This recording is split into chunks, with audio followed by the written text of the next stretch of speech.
Gone are the times that I call unlegitimate hours. They're gone. I'm going to be on the train to Kirk's new property. I only have friends with property.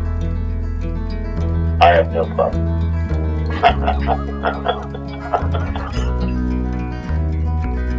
It's not that funny.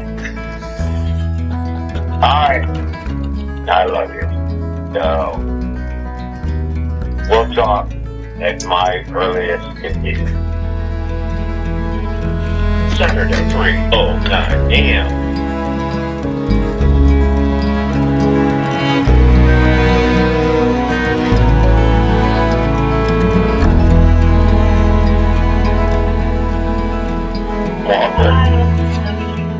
This is John.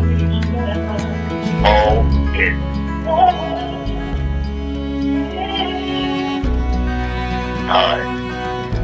We need to talk. Saturday, 9:40 a.m. Hey, Walter. John.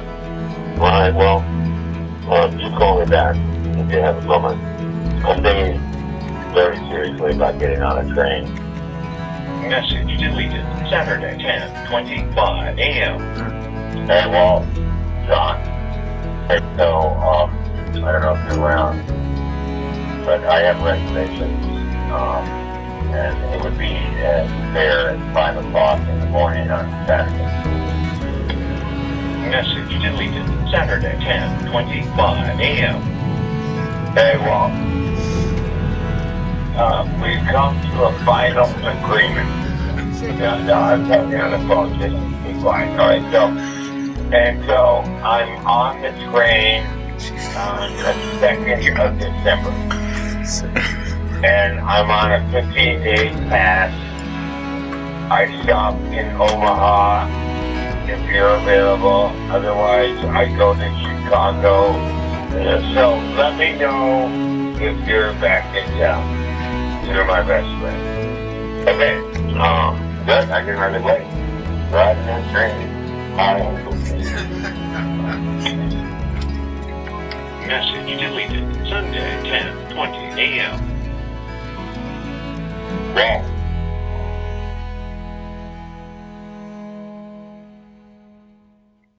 Yes. Walter! Message deleted. Monday, 8:55 a.m. It's tragic. Hey, Walt. Well, you must be gone somewhere. Maybe around the eastern side of Iowa. If you're not, which you are. Or when you get back, which you might. Call me back. 9:23 p.m. These goodbyes are getting longer. Hey, Walt, I think you're out here in California. Because I fear that each one might be the last.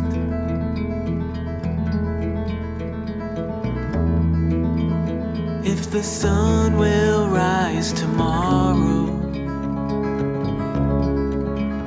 will it shine? Will it shine without you?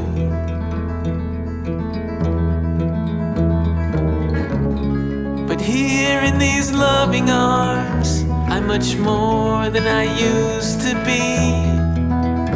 If my soul falls behind, will you hold on and wait for me?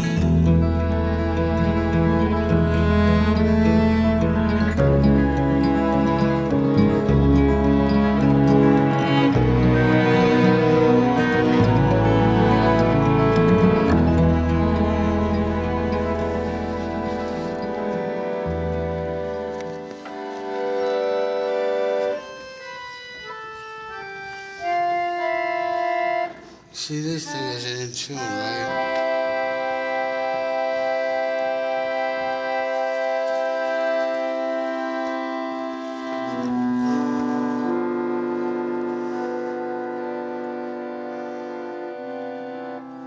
I'm going to a country church in the middle of nowhere and just making our own church for a few minutes. churches in town. Yeah, there's two churches. There's the old church and the new church. The town used to be out here. They moved the town and the church stayed. Every time it's the point. Ah, beautiful looking church. Look at that. Wow, look at this church. Where are you, Walt? I'm straight ahead. This is the way the preacher entered. The congregation's out there.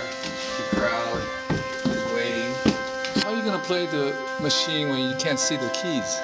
I'm not playing it. Somebody else is, huh? You gotta fuck around with it for a bit, though. You know, this.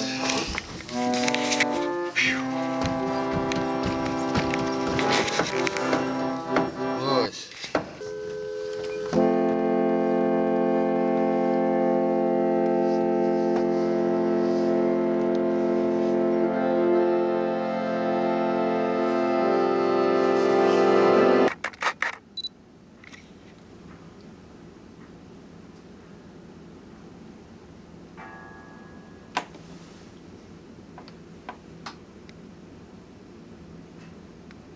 What? Are you on? And I'm just sitting here. Tell me about the music tonight. Well, I thought it was very strong tonight. Seemed like a lot of feelings were seemingly coming through. And I hadn't heard that music quite like that before. Felt I hadn't used those fingers like that before. You know, I'm telling you, this trick, because you can't see, you don't know where the keys are. You're playing with three fingers on each hand, and you got to find the sound, and that's what you're looking for when you get the channel, is the sound, and you got to hit it, but you're kind of like shooting in the dark. So you've done this many times before, huh? No, not many. Dozen in my life. Oh, I've got the greatest story on this kind of behavior was in England, in a castle. It was Earl and Duchess and all that, and they had a 99-room castle with a moat around it, and they had a chapel with a big organ. And I went over there and started playing with that thing one day, because I got to go there because I met their grandson, and he invited me to the castle, and so I was there for a couple of days with them. But at night, these people are bored, because they're only with the same people all the time in a different castle, you know, the English aristocracy. And so I'm the outsider, and I get to, you know, what can you do? Well, I don't know. And I, you know, went down there and started playing that organ, and man, that frickin' thing just took off like a rocket ship. I mean, there were, you know, decks of keys, different boards, you know, and you're dancing all over the place and bouncing off those pedals, and have a clue. You're going for sounds again, you know. That wasn't your first time, right? That organ it was, of course, because I'd never seen one like that, because it had all these levels. You know, I was playing on one set of keys tonight, but this had modal levels, so you could really dance around on that sucker. Is it what?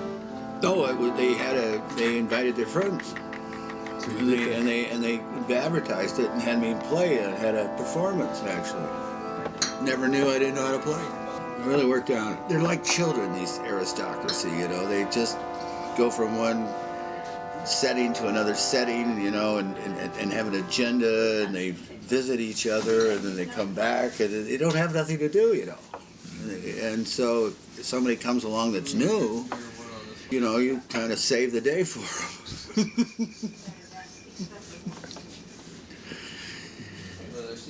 And it's interesting. Do you eat them or not? Do you eat bait? Thank you. Man, do you eat the seeds or not? No, of course not. Let's see. I mean, you can do it and see if you could succeed. It'll come out the other way.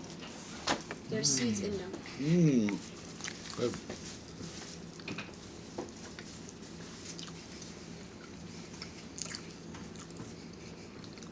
Yeah, there is seed in them. Are we still having an interview?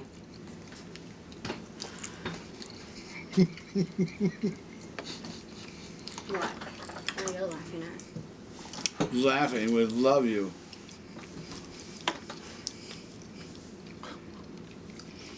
feeding us dates.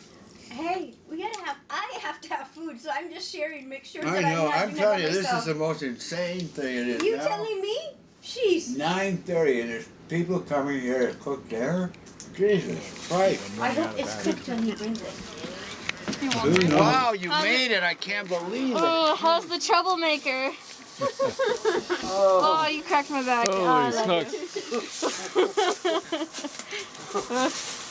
Hey, is that dinner? Yeah, that's dinner.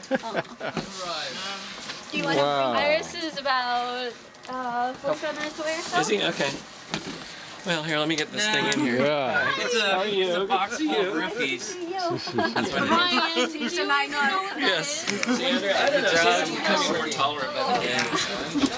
Chef Paul, give me a guide. What do you got? Okay, what we have here are Amish chicken breasts that we're going to marinate with this marinade.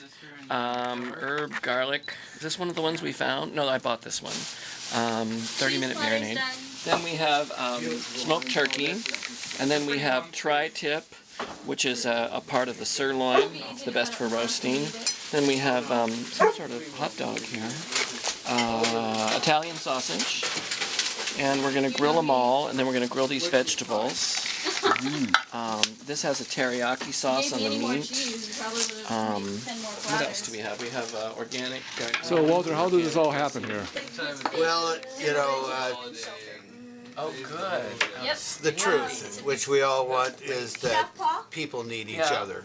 I know And you guys are having your somehow moment, when okay? Yeah, I'm always happy. we have time to do that, and of course this is almost 10 o'clock at night when we're starting to eat. It takes people that much time to share, and so it's just really a bonding situation which we have to sneak in reality, and so this, you never know who's going to show up, so that's what's going on. My name too. Nobody says, you know, hey.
I think she wants something. There we go. You're luckier. I think he wants to eat the candle. Some nicer. I just think when you have a special occasion, you have candles, okay? Right. There's a candle. You know, they get ready and then I'll... Walter, you see Grace. We have to wait. Everybody has to be present for about 30 seconds. Okay, so no one do anything. All right, now and then because John is not part of this thing, hold my hand. Oh, You can on. wrap that thing around. That's right. I'll be in there in spirit. You're in the circle here. Yeah, and Lewis is there too. It is Paul. I'll just touch them. Okay, here we go. Okay, here we go. Now the deal here is I say something and everybody says one sentence. Oh, really? Or I can start it and I can finish it. Why don't you model the behavior? Yeah, the behavior. All right. The deal is, I'm really, really impressed with you being here with me, with us, so we can be together tonight. Thank you, God. Lula. Thanks. Yeah, this is amazing. So, for love. Well, it's good to be here. It's good to see Lula and John, Travis, Walter, and the gang. So glad to be here. Out in the middle of nowhere, stars everywhere, and new people. Plus food. I love it. It's always great to have a new experience at the last minute that you didn't plan for. I'm grateful for safe travels and new experiences. It's nice to make new friends, have a lot of common in. That's Wednesdays. That's okay. Well, it's my pleasure to be here with you guys, each and everybody here. This is really making my day, my week, my month. And be part of one big family for posterity. You join the circle. And Walter, you gotta finish it now. Oh, it's no problem, because everything you guys said is true. Thank you. Thank you.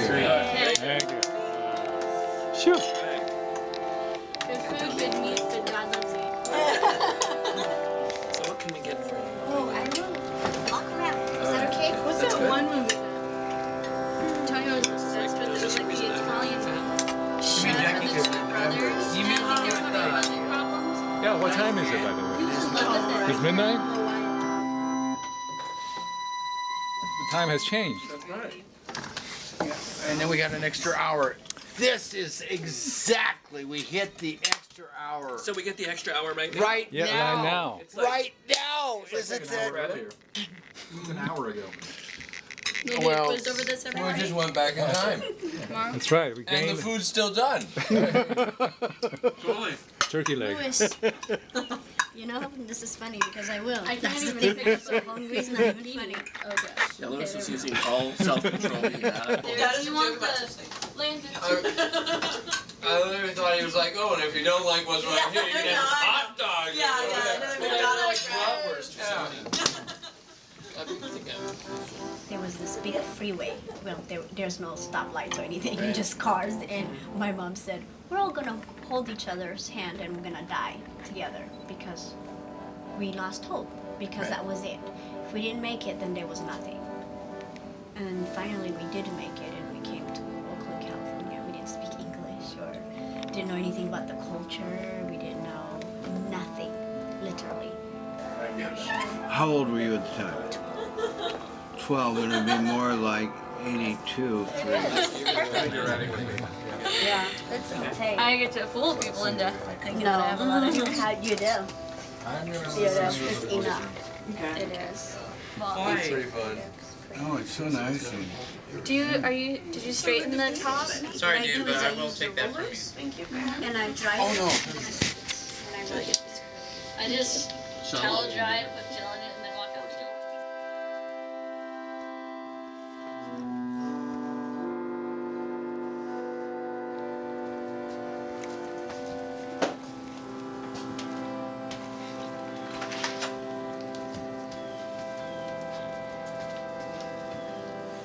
Good morning. He is back at it again. When I figured out about those things, is that you can actually hide behind that thing. You're here, but you're not. It gives you that sort of space, that cushion. Yeah. And that's what I always thought when I had that thing in front of me. Because, there was that, I have a movie. We'd have to watch it upstairs, so I don't know, that thing, does that DVD work in there? The 23 minutes around the world I shot. I never had a camera, and I thought, looking at people's photos, they'd come back from some vacation, you just bear with them. Because there's so many pictures of them next to the Yellowstone Park sign, But they like to see themselves, so That's what you look at. So I didn't want to be in those pictures. So I saw Easy Rider, and I thought, it's a film camera. That's what I need to do. So I bought a film camera in Panama, and as we rode up through the Central America, I started, and had so much fun with that picture that when I went to New England, I did another one from New England, from Vermont to the Maine coastline. That worked out pretty good because of all the fall colors. So then I thought, well, I ended up down in the Amazon. So I did one of the Indians. And that's where how do you find Indians? You know, you can't call them on the phone. In fact, nobody knows where they are, except certain people. And one night I ran into this guy. The guy says, oh yeah, you want to find Indians? I know where there's a group of Indians or they've had contact with for 4 years. And so you go down the river, get to the river, you walk down 4 hours, you'll run into another river, and then you wait by the river, those two rivers, and they'll find you. So a day and a half had gone by, and I was going to leave, and I'm looking down the river with my camera, and all of a sudden there they are. And I didn't want to take the camera away from my face because I thought I was watching TV. And I put it up and I put it down and I go, oh shit, they're really there. And so they came and they got out and they came up and they took everything I had. And they told me that that's what they do with Indians is they give them gifts, you know, to see if they'll respond. And then I thought, well, that's that. I have my shorts, my sleeping bag, and my shoes, and my hat, my t-shirt. They had my camera. They had everything. And then about 3 or 4 hours later, they came back and gave it all back. And the chief, who had a disc in his lip, which you can see in the pictures, just kind of leaned on my shoulder and told me it was a joke or a test or something. And I stayed the night with them, but I wanted to go back to their village. They never took me, so that was my first and only experience with those kind of guys. So yeah, the movies, it's a collage of pictures.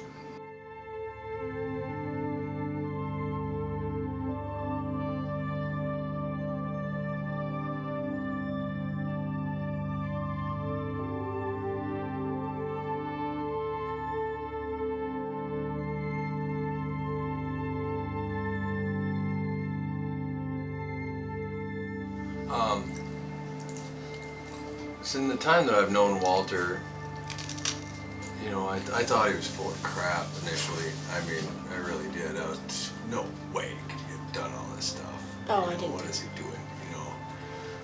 And it was this story about this ducks that he had in his dorm room. I was like, you did not raise ducks. And we'd gone to a reunion of his fraternity in Decorah, and this giant football player comes up, claps Walter on the back, thanks Walter, and he just starts laughing, and I'm like, all right, I give up. If the thing about the ducks is true, and it's probably all true, and since then I've never known the guy to tell a lie, and, because it's like the truth is so ridiculous, you know, the way he's lived his life, the things that have happened around him, this just, you couldn't make it up, you just, you know. And we were at the Frozen River Film Festival in Winona a couple of years ago, and David Caballero came as a speaker to talk about genetic heritage of seeds, heirloom crops. And Walter's name got brought up in conversation, and he goes, God, you know, the guy just looks like an absolute bum, and you could just see him walking down the street and pushing his grocery cart until he opens his mouth, and then you just, what's this guy? I thought that was a pretty good description of Walter. And he created a film festival. He's gotten 2 of them going now. 2 film festivals, 2 bus tour organizations, and the nation's largest bicycle trail system. It's inspiring, and so he's got a rate of coincidence and synchronicity going in his life that's pretty incredible, and it was hard for me to believe that he was so on time so much of the time. And I read about synchronicity, I'd read about date of grace, and life just flows, and I'd just never been able to get it to work for me. And here's a guy that could do it. When I saw that, I was like, well, I'm gonna hang out with this guy and find out what he knows. And that was the first year, because we'd go talk to these people in the businesses to get things done on the bicycle trail system.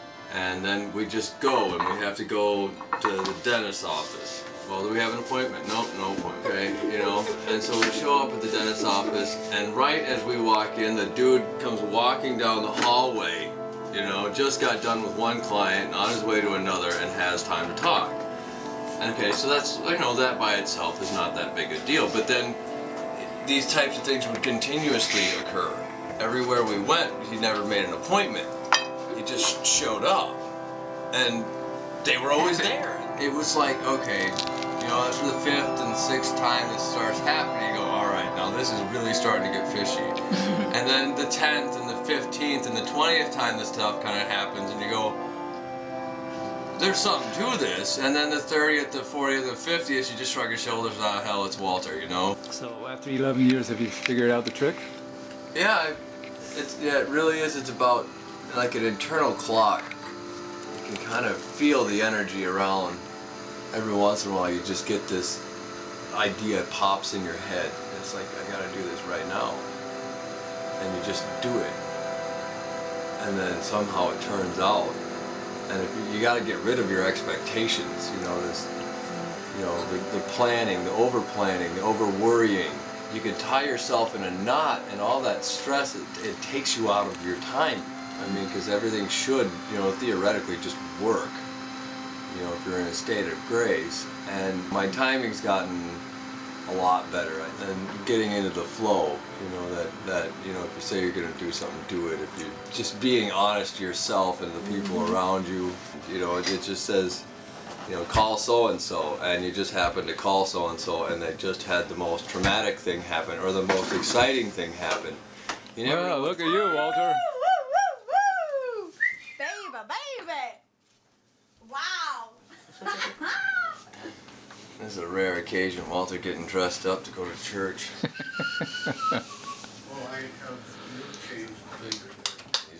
I love it, Walter. Walter, when was the last time you put on a suit, much less a tuxedo? You know, that's, you know, I'll have to think hard on that, because I kind of, when that happens, I kind of deny it, and so therefore I forget it. And I have to look, I have to think. I think it was for a funeral. And that was about 9 years ago. So it is a little bit unnerving, you know, to put this stuff on. Because I think it's the expectations people have, people with these things on. What do you think you are? I was hoping to figure that out, you know, before I died. But I just can't, when I think I do, I don't, you know. And so I just kind of know I'm here, and I make the most of it. Because I really don't know. Because every time, you know, I try something, you know, most people are defined by their jobs, right? Careers. Well, shit, and it's what they can do. Well, if you can do a lot of different things, then who are you? Well, you're whatever you are right now, you know. And the main thing to be is to be consistently, like I said, I found out to be honest is a lot easier than lying, because lying catches up with you, and I don't want to have to worry about it. So I just be honest in the first place. And of course, a lot of people, they want people to be honest, but they don't. Most people are insecure and kind of hiding from themselves or whatever. And they like to pretend. That's why we have movies and games, I think, is to be something else for a little while. It's, you know, people like sports and all music. You can get away from who you are for a short time. But I always found that I like the game, but I never liked to join the club. Because again, those expectations of, you're like us now. And Well, yeah, fine. It's just kind of like another stage show. You kind of go along with it, and you're us now, but then you go down the street and you can be somebody else, you know. That's what I found. That's what I enjoyed about life.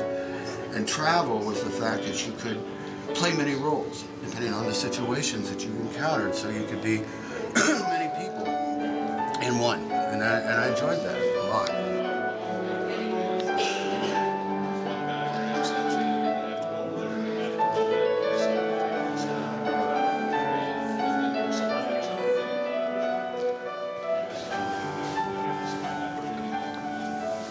Still wearing the tennis shoes. And I've got these beautiful shoes, you know, wingtips and regular tuxedo shoes, everything. That was my uniform. And I used to, when I put these on, I had this job, you know, I had to wear this stuff. And that's what I always thought it was like going to the ballpark. You put on your baseball uniform, you know, to play the game. And this is what this is.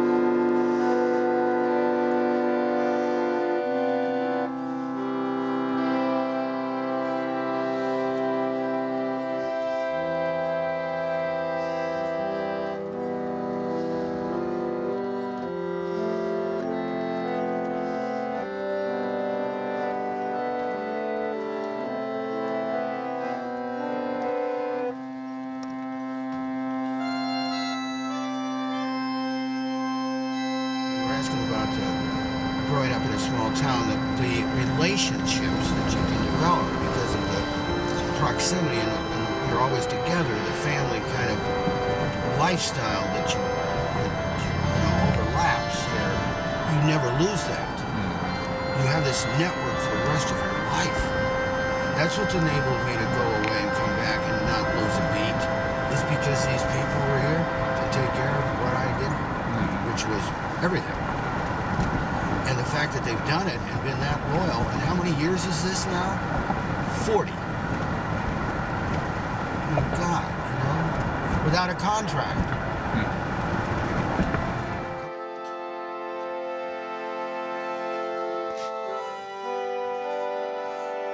I mean, there was 4 people, 33 businesses on Main Street, which now I think if I, you know, 5. So, the population, I was had the largest kindergarten in the history of the school, which was 37 students, and by the time I was a freshman in high school, the school closed for lack of students. So I watched an epidemic.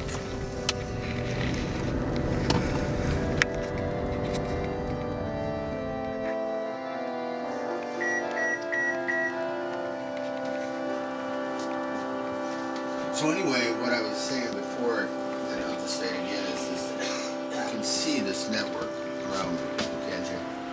These people, oh yeah, just all over the place. And here I am in the middle of nowhere. But because of the history of being here, then I've got this incredible situation now that because I'm still alive, you know? It's just, and so the friends you got are so strong, and they're like brothers and sisters. And they treat you like that. And they expect the same. So it is a family thing, and I never had one. So I think that's cool. That I've lasted this long, that this is the way it is now. It certainly wasn't like that when I started out. Now we have the world here. Superstar.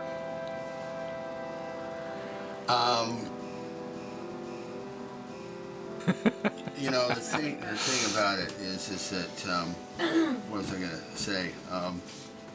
I'm glad you think so, and don't tell anybody. Which part? The depressed part? Well, you know, You got one guy that thinks this way, and as long as he keeps it to himself, that'll What work. did you say? Think what to himself? That she's a superstar? It's not that, it's funny because I think I started becoming depressed when I was away from my family. Not that they were good or anything, but I started thinking of, what the heck am I doing?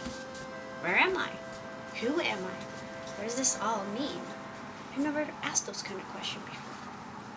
It's dangerous once you start down that road. Mm-hmm. And it took me really badly. But now, like you said, and I'm going to choose to, and I have been. And that's why I'm here. Even I could have told Travis I don't want to come. I could have easily, because I was depressed, but I didn't let that. I was busy taking care of my teacher's mom, and I was just like, I don't know, I was counting my blessing instead of my unfortunate of not having a job. I was like, I'm alive, I have food, and I have money in the bank, and, you know, I could pay my rent and my loan, so I was just like, you know, it wasn't like anybody else who, you know, there was no money for them, because I saved while I was working those 4 years. I didn't spend my money that much. I was really good at that. So because I saved, I feel comfortable. Like I don't feel like, oh my God, how am I gonna pay? You know, I feel secure in some really weird way. So it was good. And I don't know. I'm kind of like, yeah, I'm sad. It hurts, but I remember 4 years ago I only had $3,000 to my name. Not even that. And look at now, I can be able to do things. Hack into that. Hack into that. Well, I know how to be frugal. That's what it is. I didn't go shopping like most women, and so that kept me very good shape. And then I started cooking my own food. Well, cooking my own food made it good too. So you're going to say something. He's gonna say something smart. well, you know, back to my long what story what was your that, story? no, it has to do with money. Oh, gotcha. And when I found those people in life that didn't have any money, We're more happier. yeah, they were much more happy because they had each other. And that Amen. was what it turns out we all need, which you don't realize here because it's all focused on the things you can have outside of yourself. People get wrapped up in possessing things, and that's why they need money, is to get more things. And what they're not thinking about is that the very success that we'll go with the successful ones, they're attaining, the more traps and more things that the things bring that they have that shows their success. And they become tied up from people to things simply because they've had the success, and therefore they isolate themselves and they're lonely in the midst of all their things. And the things do not hug them, kiss them, nurture them. They just sit there and you look at them. And it's all about your ego. And I've always said, after I got back here from places where there was any money, I thought about Americans. I thought, you know, for every $100 we make, it only takes $10, at least in those days, to feed yourself for the day, which is about all you really want. And $90 of that goes to your ego trip. That's what's happening. But nobody says anything because it would ruin the economics of the country, obviously, if people stop buying stuff.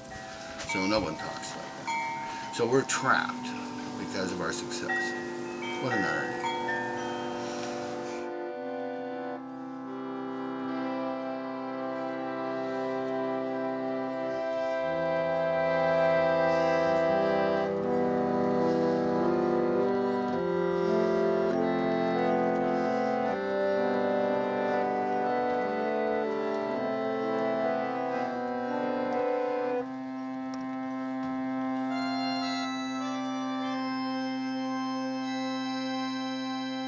The big vision is simply that I have clean dirt. And I find that what they've done with the chemicals is it's killed the earthworms. The earthworms are the composting mechanism that allows the mitochondria and all the stuff that's in the soil to get into the plants. That helps the plants digest and eat food.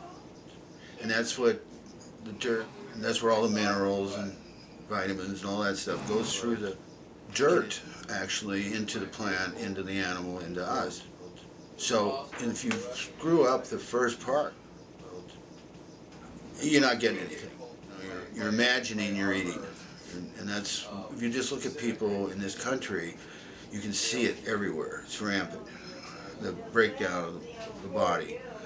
And so once I realized that this industrial farming was doing this, and that our government was in bed with them, and the whole thing was this big business, money deal, control, shit.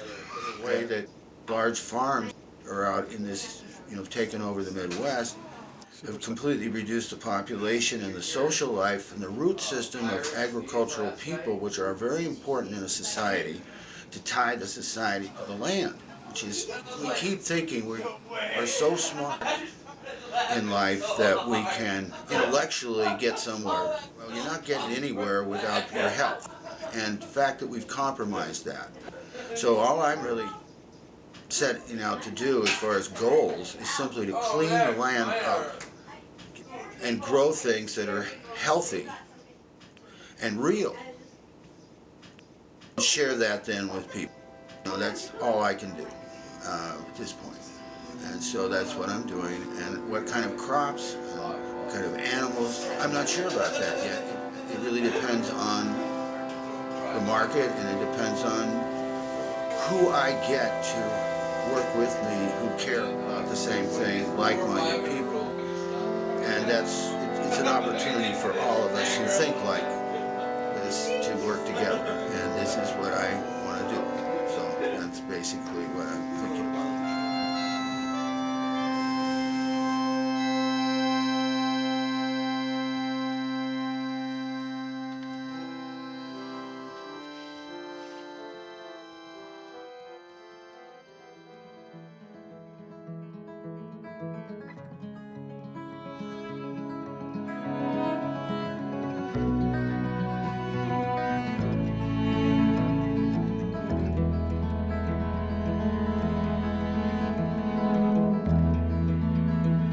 These goodbyes are getting longer, because I fear that each one might be the last.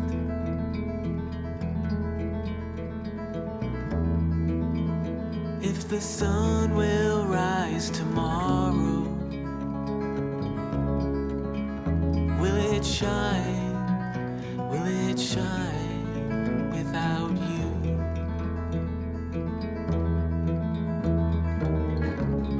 But here in these loving arms, I'm much more than I used to be. If my soul falls behind, will you hold on and wait for me?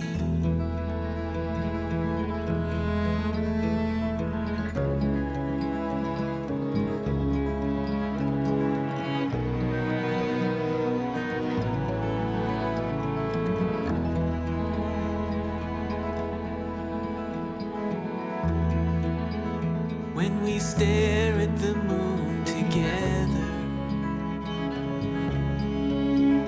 we are not as apart as it may seem.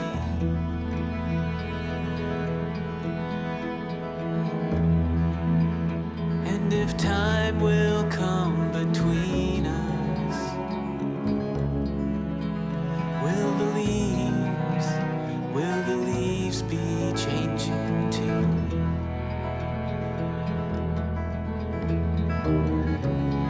But here in these loving arms, I'm much more than I used to be. If my soul falls behind, will you hold on and wait for me? Wait for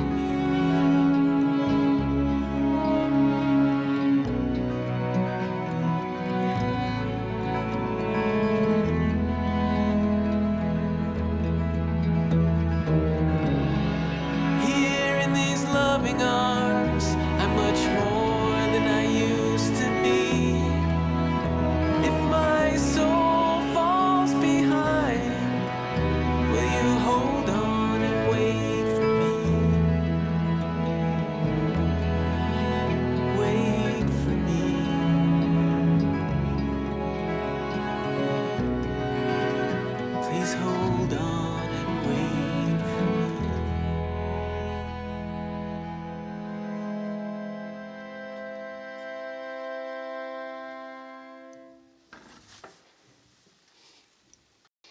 Want to hear more? Yeah.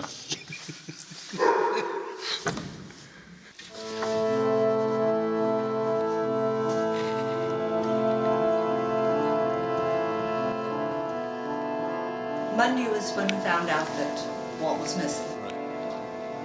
On Tuesday, my husband was here and everything, and he left and I left, and when I came back, then I just figured that Vern had been home because there were tracks coming from the door here, and just tracks that came around the door, came up around here by the counter, and then down to here.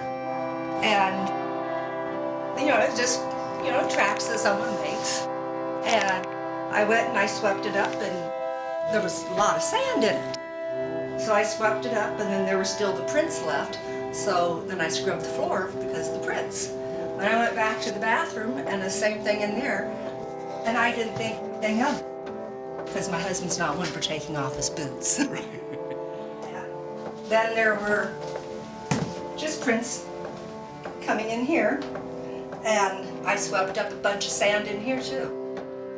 And when my husband got home, I went and I asked him, I says, "Where have you been that you got sand all over?" And he says, "I haven't been anywhere." And I says, "Well, there was sand all over," and told him about the prints and everything. He says, "I haven't even been home." So I asked my son and my daughter. I asked both of them because they're the only other ones that would walk in the house without me being at the door, coming to the door. And they both said they hadn't been in here. So Vern said right away, he says, "Well, that's probably Walt." And I kind of laughed, but yet I thought, well, it kind of sounds like Walt. And my husband said that he has said that he spent as much time here in this house as a kid as he did in his own house. So, no, he's always welcome. And I told Vern, I says, well, if it was Walt, it doesn't scare me because Walt wouldn't do anything to scare us. That's just Walt. In fact, I thought, well, good. He's just coming to tell us goodbye. That's fine.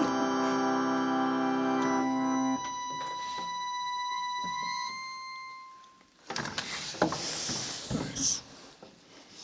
What do you call that? I have no clue, man. It just doesn't.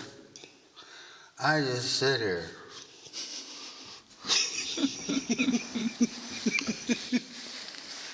No fucking clue.